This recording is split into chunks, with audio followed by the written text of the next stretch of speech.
Berenang di tengah arus sungai yang deras dengan membawa sejumlah hasil bumi yang harus dilakukan warga desa Tambah Tengah, Kecamatan Selangit, Musirawa, Sumatera Selatan setiap hari untuk menyeberangkan hasil kebunnya. Jalan menuju ladang dan lahan pertanian memaksa warga menyeberangi sungai deras karena belum ada jembatan. Warga berharap pemerintah segera dapat membangun jembatan di daerah mereka karena makin sulitnya warga menyeberangi sungai terlebih saat musim penghujan. Pencarian bang nyerang ayo kali. Apa be pencarian?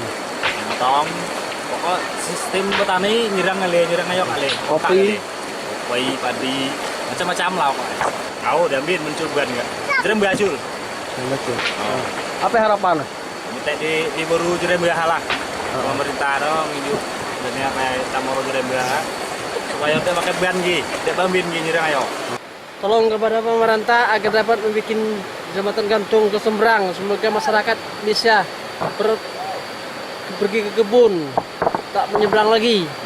Bukan lama dari zaman dahulu, tapi desa-desa yang lain sudah ada.